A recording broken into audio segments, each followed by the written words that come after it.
Constituency నేను ఒక మధ్య తరగతి కుటుంబం నుంచి వచ్చిన బిడ్డను. నేను యువజన కాంగ్రెస్ ఎన్ఎస్యూలో పనిచేస్తూ 20 సంవత్సరాలు ఈ రోజు కాంగ్రెస్ పార్టీ నాకు అవకాశం ఇచ్చింది. మీరందరూ మీ బిడ్డగా నన్ను ఆశీర్వదించి నన్ను గెలిపించండి ఈ పార్లమెంట్ ఎన్నికలలో. నాకు మీ కష్ట సుఖాలన్నీ తెలుసు. నేనేమి పైనుంచి ఊడిపడ్డోని కాదు, నేను కింది నుంచి వచ్చినోడిని.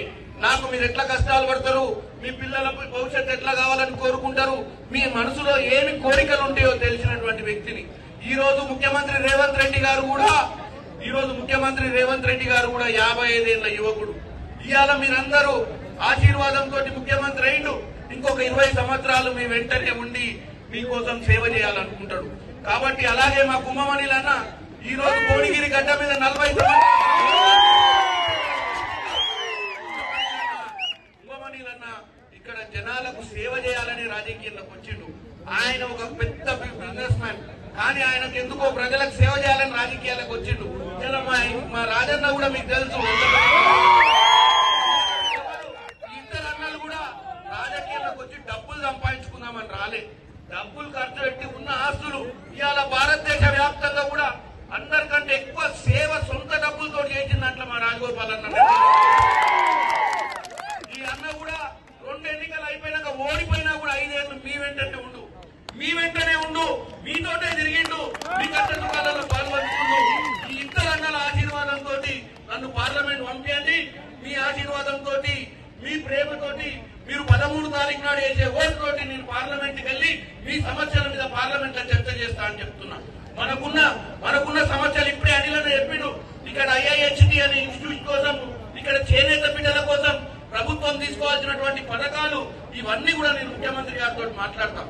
మా ముగ్గురికి ముఖ్యమంత్రి బాగా దగ్గర. గతంలో ఉన్న ముఖ్యమంత్రి లెక్క కాదు. గతంలో ముఖ్యమంత్రి ఫామ్ హౌస్ లో పడ్డాడో తెలియదు, ఇంకేడవంతడో తెలియదు, ఎమ్మెల్యేలకు టికెట్ కాదు. ఇప్పుడు మా అనిలను కలుసుకుంటే మొబైల్ ఫోన్ తీసి కొడితే డైరెక్ట్ ముఖ్యమంత్రితో మాట్లాడగలుగుతారు. అప్పుడే ఇక్కడున్న పైలాశేఖర్ రెడ్డికి ముఖ్యమంత్రి సంవత్సరానికి కాదు కదా, 2 ఏళ్ళకు కూడా కలిసే బాధ్యత లేదు. అనిలను కలుసుకున్నా, రాజగోపాలను కలుసుకున్న చిటికెలలో ముఖ్యమంత్రి గారితో మాట్లాడతారు. నేను కూడా ముఖ్యమంత్రి గారితో రేపు ఎంపీ అయినాక మాట్లాడతా. ముఖ్యమంత్రి గారికి మా అన్నలకు సహకరిస్తూ వాళ్ళ అడుగుజాడలలో సేవా కార్యక్రమం చేస్తాం. నిధులే కాదు, మీకు నిధులు తెచ్చి చేనేత బిడ్డలకు ఇక్కడ చాలా కష్టాలున్నాయి. జిఎస్టీని కూడా రేపు కాంగ్రెస్ ప్రభుత్వం వచ్చే అవకాశం ఉంది. తల్లులు కాంగ్రెస్ ప్రభుత్వం వస్తే జిఎస్టీ తీసేస్తారు. కాంగ్రెస్ ప్రభుత్వం వస్తే అన్ని వర్గాల ప్రజలు, పేద బడుగు బలైన వర్గాల ప్రజల కోసం పనిచేసే పార్టీ ఒక్క కాంగ్రెస్ పార్టీ. పనిచేసింది. నరేంద్ర మోడీ వచ్చి అలా కులమతాల పెద్ద చిచ్చు పెడుతుంది. ఏం చేసినవా 10 ఏళ్లలో? ఈడ దోసుకుంటున్న కేసీఆర్ తీసుకొని బొక్క లేకుండా చూస్తూ 9 లక్షల కోట్లు బుక్కుతుంటే ఏం మీకినవని అడుగుతున్నా నరేంద్ర మోడీ. పద్ధతి మాటలు మాట్లాడుతున్నావు. నన్ను మళ్ళా అధికారంలో తీసుకురండి, మీకు బంగారు భవిష్యత్తు ఉందంటున్నావు. ఏం చేసినావు 10 ఏళ్లలో? మా పిల్లల భవిష్యత్తు ఏంటి?